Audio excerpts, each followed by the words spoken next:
Welcome to Powering Through Life on the Deepest That Care Network. I'm your host, Teresa Sims, and I'm a transformational life coach, an award-winning author, and a multiple #1 best-selling co-author. Each week on Powering Through Life, my guests and I will discuss a special topic that is close to their heart. Together we will explore the challenges they have faced in life and learn what strategies and tools they have used to power through their lives.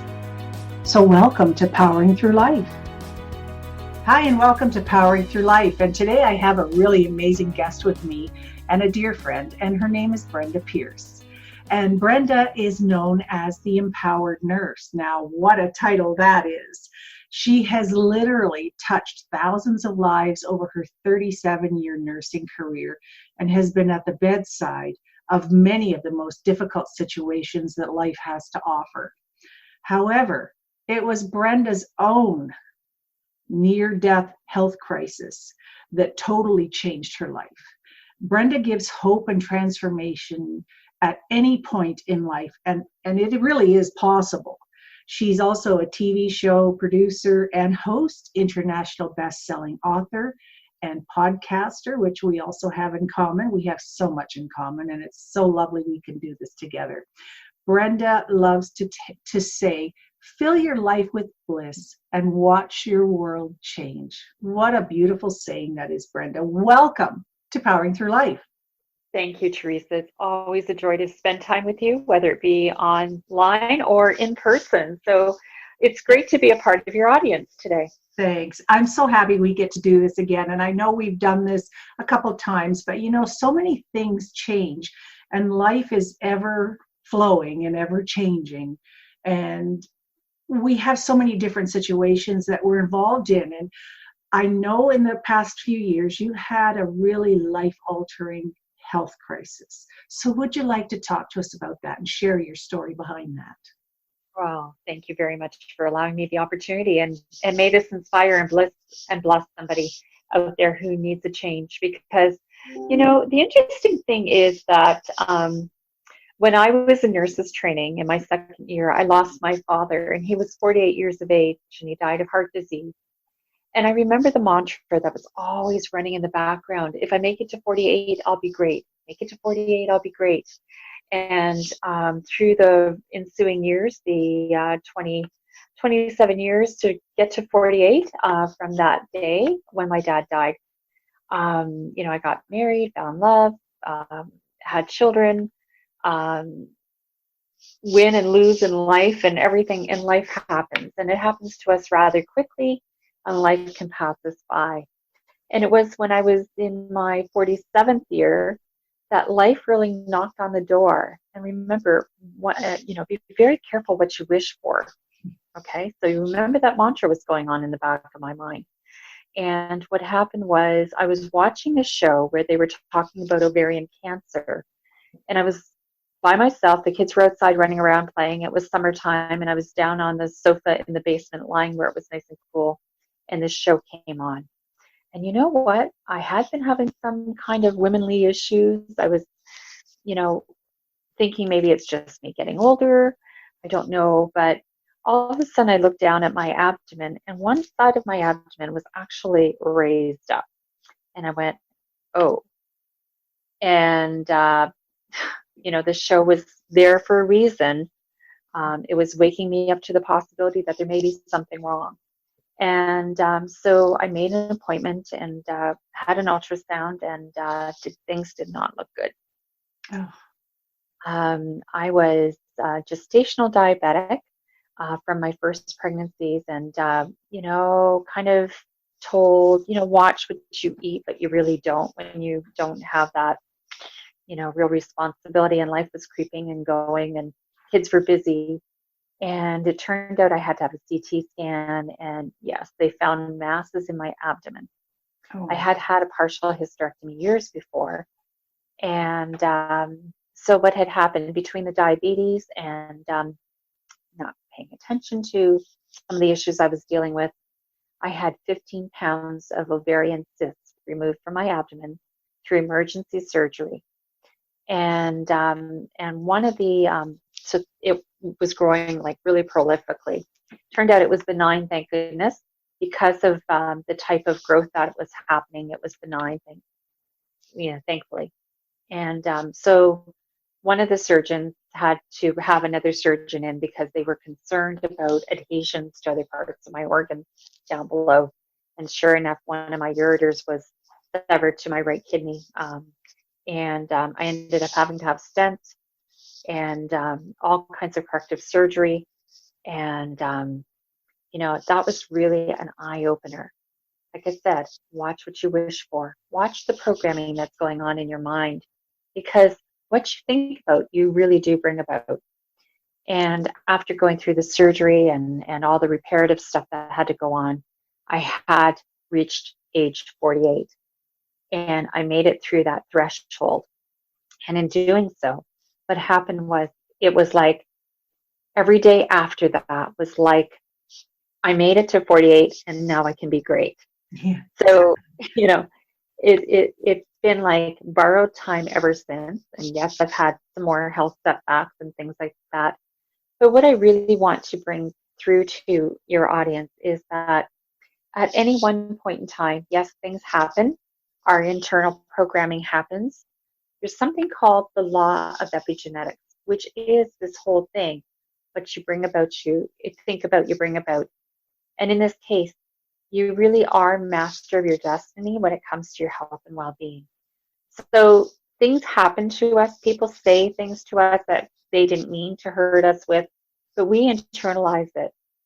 And that internal dialogue affects our cells at the cell level. Mm-hmm. Our mitochondrial DNA, which is environmental, is affected by the world around us.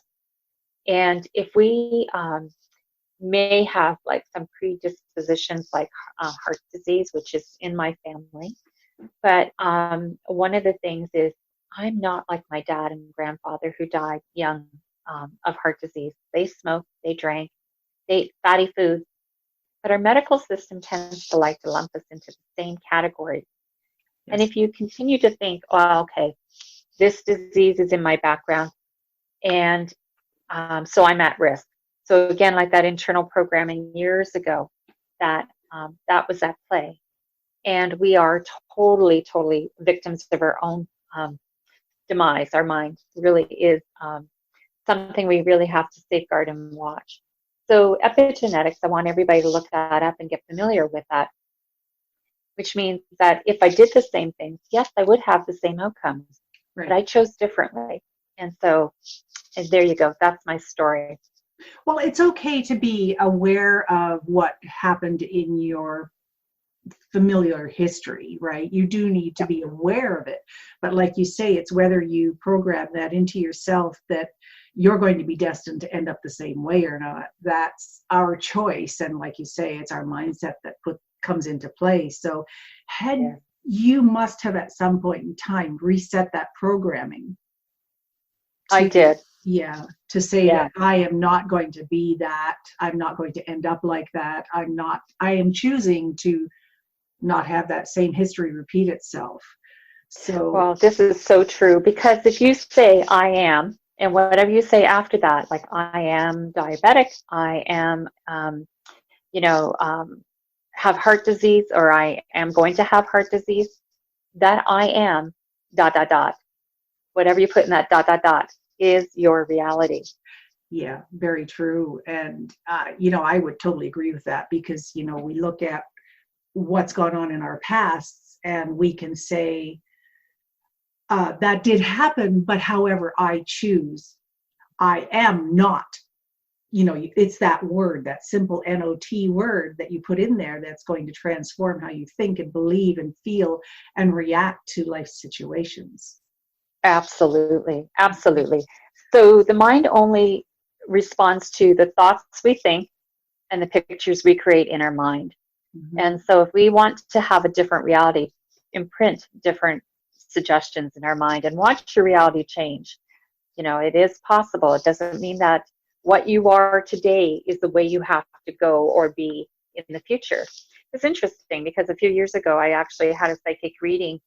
And this person, based on where I was at that time, could tell me where I was going. For instance, I was a Mary Kay representative for a very, very short time loved the products, and I was fast tracking to head towards that pink Cadillac. Wow. And yes, and I had not said anything to this psychic, but based on where I was then, she could see that pink Cadillac. But what happened was I was derailed. A person who was promoting me and leadership um, towards me and that sort of thing came down with breast cancer. And it was during my first year, and I was subsequently decided to get out. I wanted to, I didn't feel I was supported as well because she couldn't support me. Right. And so I got out of Mary Kay. So you see, this is the thing is, when you go for a psychic reading, they can read your energy and they can see where you're going if that trajectory stays true. So the same with our health. If we stay on the same track, yes, we are going to have those outcomes. So at any one choice point in your reality, you can change your reality, and that's so cool. And I'm living proof of that. And the more I've studied it, the more that I can see that this is definitely, something that each and every one of us has a choice, and that is we can change our reality. And that's Absolutely. so cool. It is, and it's so remarkable. I mean, you look at both of our families, they were hardworking farmers. They ate wrong, but they ate how they thought was right, the heavy meals so that they could go and have the energy to work it off. And they did that, however, when they included alcohol and smoking and all that other sort of aspect into their lives, it changed that dynamic for them. And we we were raised in the same aspect, in the same environments, and the hard work and the eating, but we've come so far in learning that our choices define who we are. And I applaud you in what you've done, because you have transformed your present, your future, and stepped away from that negative past that was heading you down into one direction. So how did Right. you do it, Brenda? Well, um, Big question. and well, the thing is though too, the mind is another wonderful thing. What you think about, you bring about. So, as we say the bad things, and we can make those choices, but you can also bring some amazing things into your life. Yes. So I've been a nurse now for over 37 years, believe it or not. And, so I've seen what the medical system has to offer. And somewhere along the way, I just decided that I needed to branch out and do my own thing and not become a cog in the wheel. Because again, medical management is not necessarily a bad thing, but it can also be stifling and hold you stuck into a treatment cycle that is not necessarily curative.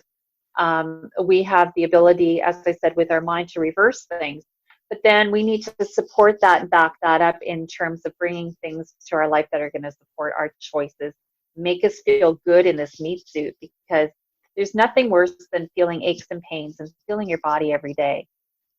Actually, the idea that aging is decrepancy and breaking down is a fallacy. It really is. Our bodies are meant to be seamless, and unless you have trauma or some kind of catastrophic event that is going to change your physicality and leave you in a state of some demise or pain, you really should feel ageless, timeless, and painless all through your life. And so it comes down to different things. So what I have found, and as I alluded to before, I was diagnosed with gestational diabetes, and I had to deal with it.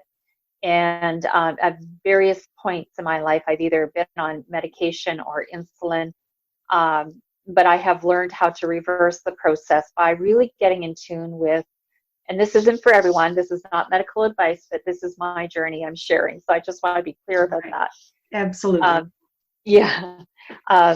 It comes down to your fitness level, your emotional level, your spiritual level, and what you do to nourish those three aspects of your life is very key. So I found drinking alkalinized water, because disease does not exist in an alkaline state. So tap water, you can get it tested, and there are various things out there you can do to alkalinize your water. because we are more than 70% water, and our water holds memories. So if we are drinking acidic water, it's like drinking battery acid. We know it's very corrosive and destructive. Right. So alkalinized water is really key. Well, you need that pH balance within your system, right? You do. Yeah. Yeah. So one of the other things is reducing, and this goes across the board, because if you are prone to cancer or have cancer, carbohydrates, starches, and sugars, if you have any inflammatory diseases, any chronic diseases, sugar, starch, and carbohydrates really have to be reduced or eliminated as much as you possibly can, because those things feed disease. They cause an acidic state as well. So really looking at those three elements and really reducing them, or looking for alternatives that are of a healthy nature, non-genetically altered, as holistic as possible, as organic as possible, is really important. I can't stress that enough. Yeah. Another thing that I have really found is that in our world today, we are Wi-Fi'd. Now, if you may or may not understand this or not, Wi-Fi is emitting a lot of frequencies that are over and above our natural state of resonance in our body, which is known as the Schumann resonance. Right. It's 0.83 hertz, and which is a sound frequency. And when we are exposed to lights and hydro and Wi-Fi and microwaves, it is over and above our natural resonance or ability to regenerate our cells on a healthy level. And so it's really important to disconnect, defrag, turn off the Wi-Fi, turn off your routers, turn off your cell phone. Don't sleep with your cell phone in your room next to you, or charge it in your room. Make sure your room is as dark as possible to give your body at least 6 to 8 hours of healthy resonance to regenerate on a healthy manner. So smartphones and smart home devices and the Google Alexa things and all this sort of thing are emitting Wi-Fi frequencies, which are destructive to our body. They cause the cells in our body to flutter and discommunicate in such a way that waste and nutrients are not being shared in a healthy manner. It also causes erratic cell growth. And when you think about what cancer is, erratic cell growth, right. There you go. Yeah, exactly. The Canadian Cancer Society actually came out with a document about 3 years ago saying that 50% of all Canadians will come down with cancer in their lifetime.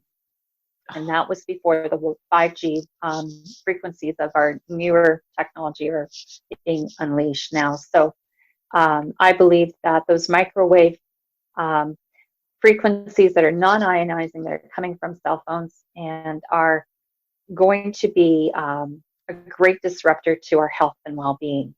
So that is, I can go in that in more depth, but I think I've unloaded quite a bit of information here.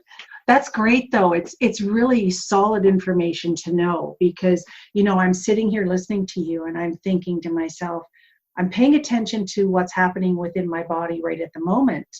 And I feel like my heart's going, 90 miles an hour, kind of, for the lack of a better expression. But there's nothing wrong with my heart. I happen to know that. So is it because of all the electronics that's in my office, the lights that are on, all this sort of thing? And you just never know. Like, it could honestly be that it's reacting negatively with, or my body's trying to avoid having it interfere. Would that be the right choice of words? I think you've said it in such a simplistic way that I think everybody can grasp that. The thing is, though, there's never been cancer of the heart. Why? Because the SA node beats in a rhythmic manner, and so far to date, there hasn't been. But they've actually started to see that rats exposed to Wi-Fi frequencies are developing heart cancer. So this is one of the things, that when you are being bombarded with all these high frequencies, low frequencies, all kinds of disharmonic frequencies from even your plugs right beside you, even if a plug outlet is beside you, is emitting 60 hertz. Wow. So that's with nothing going on plugged into it. And even if you have something plugged in, even though the item may be turned off, there is still a current going through there. So they've actually been able to find out that, in corridors where there's the big transmitters of hydro corridors that are going through farms and everything, they're finding that if there are hydro cables buried in the farmyard, their cows are getting sick. Yes. That if they are milk producing cows, that they produce less milk, that their offspring are coming out weaker, smaller, sicker. So That, that's even from an agricultural perspective. yeah, and I know that's been a big deal around our area because there are a lot of dairy farms. And I know for like many years ago, the farmers were really against having any of these hydro towers or those I can't think of the name of them, the windmills, the wind Yeah. jet, the turbines. Turbine. Yeah. Yes, in the areas, because the animals are getting sick and they're not, like you say, as healthy as they could be or producing what they could be, which ultimately affects what we eat and ingest. And it's a cycle.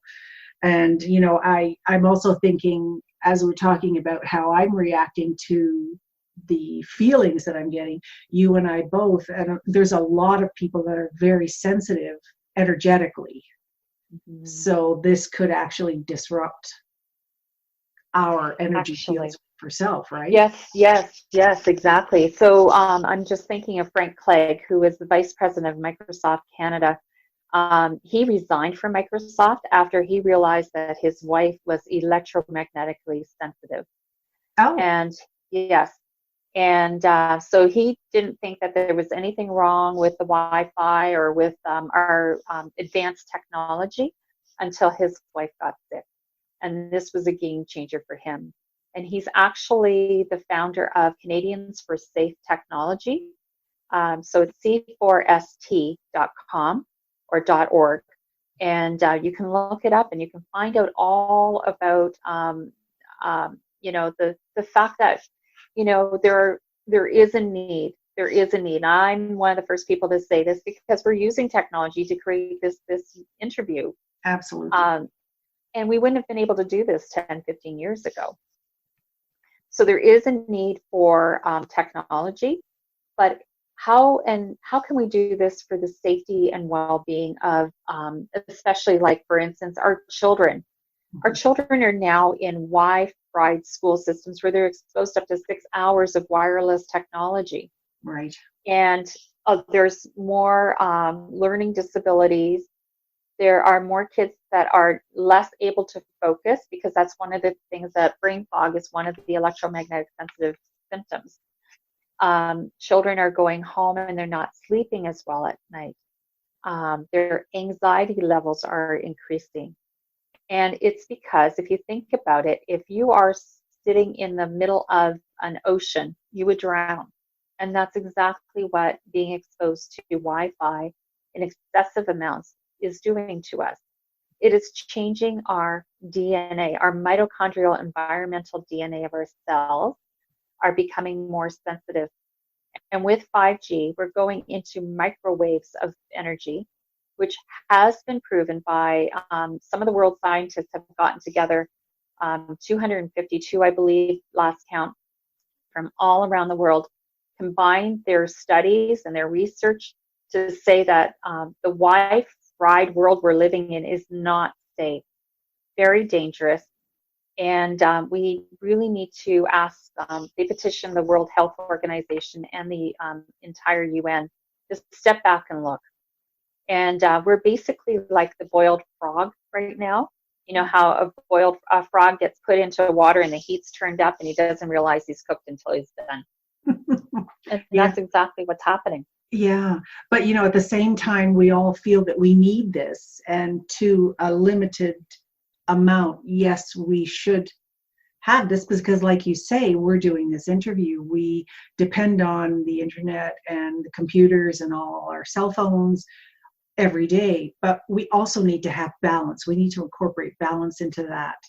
And our children, especially, like you say, because now it's in the schools, they can't get away from it. They come home and they're on it. they're in the cars and they're watching videos. It's just, it's what It we is. It's create. gotten, the lure of it and the glamour of it and the ease of it all has the price. For instance, with children in particular, well, basically, the last safety studies on cell phones was done over 20 years ago here in Canada. And even then, using men with full grown thick skulls, they were over 6 feet tall, over 200 pounds, they were military personnel. They found then, with the oldest generation of cell phones, that a half an inch is the least amount of distance away from the head to be safe. And that is scary because there have not been any further safety testing done. And if you are able to look at the contracts on your phones and read the fine print, which none of us do, you would realize that they do spell that out. And yet people more and more, I know nurses will wear their cell phones in their bras, right? You go to any gym, women have them tucked in. They have actually been able to locate breast tumors growing in the region where the cell phone was tucked. Oh my goodness. Wow. Yeah, so this is true. This is not hysterical, No. scariness, but this is the truth. Yeah. Where do men wear their cell phones? In their pockets. And testicular cancer is on the rise. Now, for breast cancer, the high risk rates, they say, are women 50 plus. And yet that is a fallacy. We get our screenings and mammograms, but the radiation and the squish and the pressure causes more false positives and false negatives because every squish is 47 x-rays of radiation. Oh my goodness. The trauma is also one of the causes of breast cancer. And yet we're missing the point on the truly highest risk is anybody who has a cell phone. So usually you see 12-year-olds, 10-year-olds, 3-year-olds. Breast cancer was actually found in a little girl about 3 years of age, and she ended up having a double mastectomy not too far from us. Really? Yeah. Breast cancer in boys, men, gynecomastitis, and children of all ages are coming down with breast cancer. Men and boys younger and younger, are coming down with testicular cancer. I know of a 12-year-old, I know of a 14-year-old who has testicular cancer. Why? I shake my head. I've seen kids teething on cell phones. Yes, that's the worst thing. I mean, it's a babysitter. Yeah. And I've seen it as well. And I mean, I remember the times when we're dating ourselves, when cell phones first came out. You were right about holding it here because they were trying to prove that it was causing brain cancer. There were a lot of people that, there were lawsuits and all those sorts of things because people had these cell phones attached to their ears. And, it's personally, I don't use my cell phone for calls because I don't like having it anywhere near. I do chat with a friend from Poland on it, but I always use speakerphone. Anytime someone calls the house, I use speakerphone. So I do not like having the phone attached to me. And mind you, we have computer equipment in the house, obviously, but I think great points that you make are turning it off, getting away from it, reducing the amount of charge that is unnecessary and harmful to us. It's great information, Brenda. Thank you so much. This is incredible. I think this is the kind of conversation needs to be happening in every home. Yeah. And safe technology. How can we do this? Like, I'm using my phone right now to do this with my hands off. I'm using an earbud, not Bluetooth. Bluetooth also has a lot of ramifications to it. So, it's a kitchen table conversation that needs to be happening. And really, I remember a few years ago, my daughter had a Samsung 5, and those were the ones that were catching on fire. Yes. She had it in her bedroom. I wasn't aware of all this stuff like I am now. So of course, hindsight is always 2020. But she had one of those phones. She had it charging next to her head, and it started on fire. Her Oh, mattress actually, she had a foam mattress. It melted in, and there was like the fire starting. So yeah, oh my goodness. yeah, you know. So Unbelievable. Like, I know we need alarm clocks and all those sorts of things, but yeah, I still prefer the old fashioned. I do have one of the old ones with the wind up and the bells on the top. And mhm. yeah, I crank it up. And if you forget to wind it, well, things happen. But, my husband happens to be the one that uses his cell phone for his alarm clock. And Oops, yeah, yeah. I don't care for the constant attachment, that's maybe it's because of the sensitivity to the energy. I don't know. But I think that's a factor. But yeah, you know what another key tip is? Digital dementia. For yeah, all of us that are too attached to our devices and don't think anymore, we're typing everything. yes, So we've lost the skill, the talent, the creativity of cursive writing. There yes, is a real creative energy that happens when we write, but when we're typing, we don't have that same connection to the creativity. We're not thinking about the style and flow, taking time to think our words. Too much reliance on technology stops us from using our common sense or even thinking abilities. So if we go and do Google search on everything on our phone, we're not using those brain cells in a way that fire, in a way that keeps us cognitively intact. And digital dementia is a reality and is happening younger and younger as more of our offspring and younger generations are attached to it. We're lucky. We had years where we had to pick up a pencil, we had to pick up the phone, we had to work with our hands and things like that. The younger generations are not. They're wired even in utero. very true. Because I know a lot of women are playing music to their babies when they're pregnant.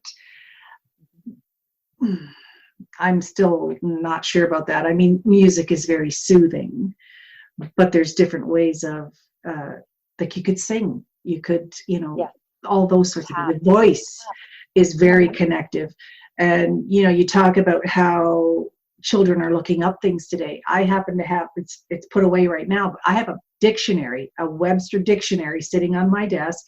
And, we still have sets of encyclopedias. Yes, the information is so outdated. However, there's information in there that is very relevant to us and our world.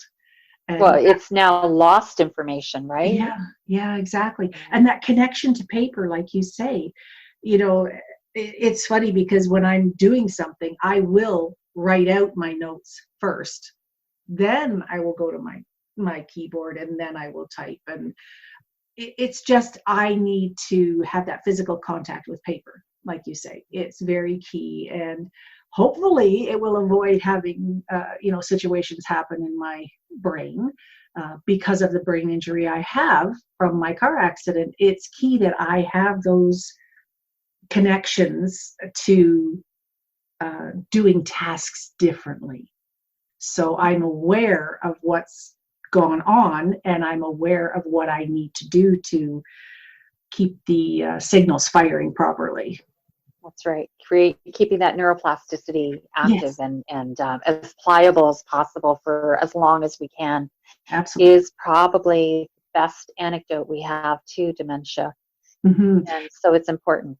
Yeah, and the woman that I worked with after my car accident is a chronic pain specialist, and she helps you manage and teaches you about brain injuries. And there is a whole series on how the neuroplasticity of the brain and how you can reteach it, retrain it, show it new pathways, and get, sometimes pathways shut off, but you can bypass those at times. And it's very great information to have. And we can keep learning and learning, and that's what we should be doing, but it's how we go about it and what we choose to learn about that is so key for us, right? Absolutely. Yeah. Yeah. Yeah. So are there any key tips that you'd like to leave us with that can help us with our health and wellness and avoiding all Absolutely. this overabundance of I guess it's unhealthy energy, isn't it? It is. It's excessive, it's pervasive, and it's colorless, odorless, tasteless. And so we think if we can't sense it, that it must not be there or must be real, or the risk is just, just hearsay. But more and more people are starting to speak up. So my premise through the years is that I found that all health is cell health. So anything you do, any vitamins you take, any exercise you do, um, any health regime, if it doesn't start at the cell level, it is not going to have a stickability or an ability to help you in the long run, because the Wi-Fi actually causes blood to clump. It's called rouleau formation, and you can look it up on Google and YouTube.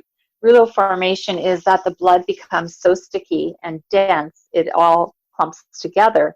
And when you do that, you think about it, what does blood carry? It carries oxygen, it carries nutrients, and the cells are small enough that are in 8 minutes or less, the blood that's pumped from the heart has circulated through the entire body and is ready for exchange and recharge again. So what happens is this rouleau formation causes the blood to not have the complete surface area to exchange nutrients and waste and operate in improper formation. And sticky blood, clumpy blood, does not get into the microcircuitry of the body. Hence, more and more people are saying that they feel themselves, like we were talking about earlier, um, that they have inflammation, arthritis, chronic diseases that are circulatory based.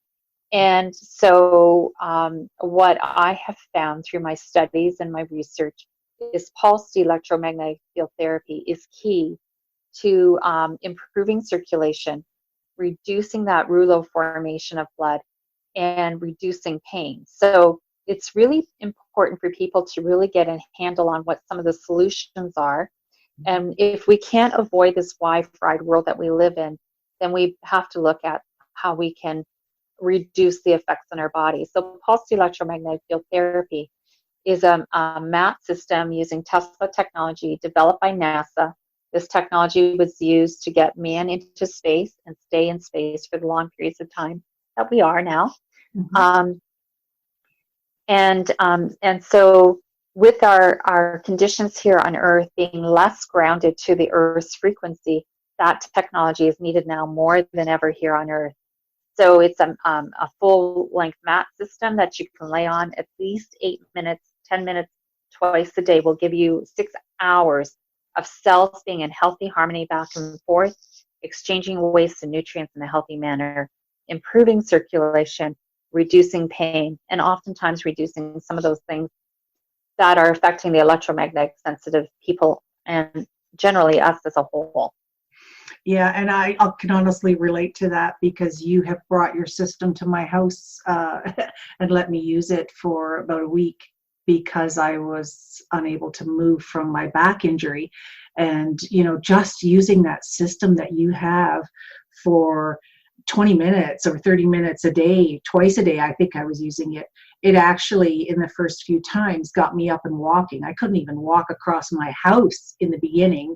You brought the system over and you saw how difficult it was for me to get even on the mat, on the table. Yeah. Unbelievable amounts of pain. And within 2 sessions, I was up and walking and the pain was still there, mind you, but it decreased radically within that week of using that system. So there is a lot to be said for that. And now I have a question for you. You were talking about sticky blood.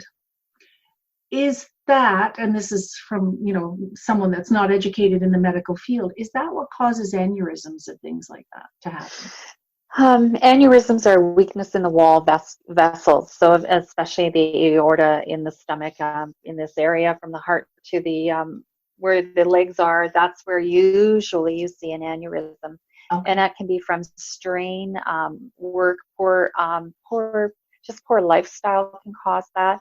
A brain aneurysm, of course, is in the brain, and if it blows, it causes a stroke and a massive brain bleed or internal hemorrhage, and of course, then that's very devastating as well. Yes.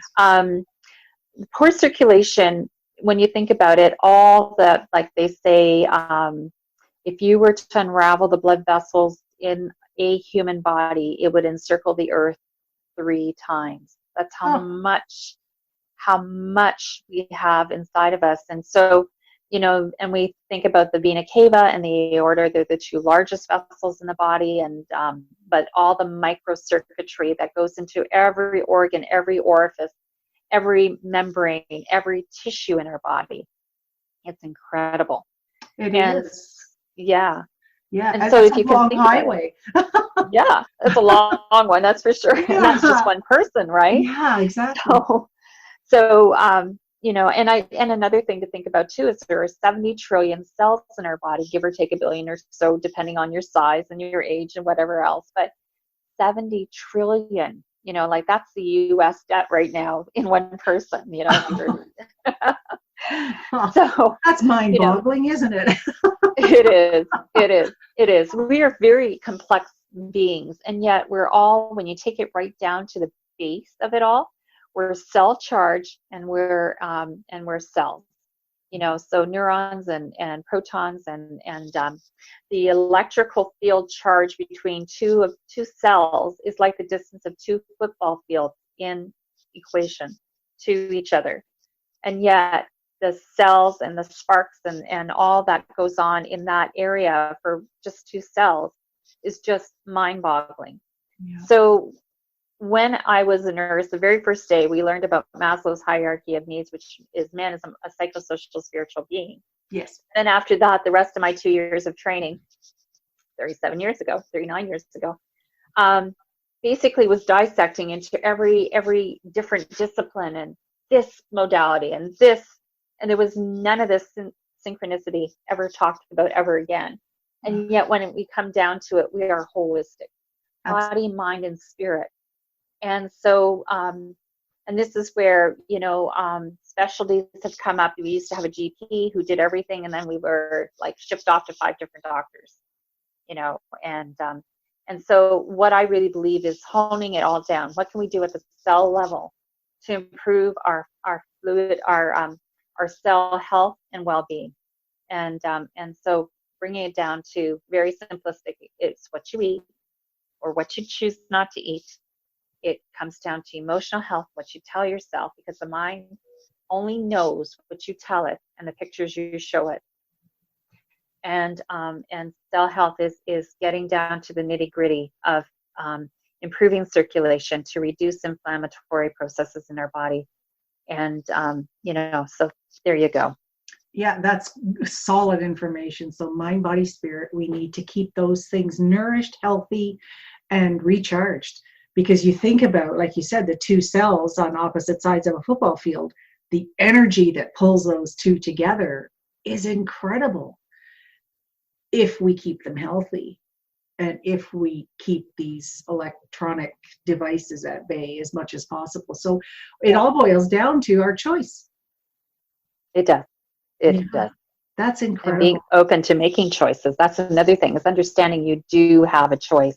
Yes. And you don't have to be part of the general consensus of the mass population around you. You really don't.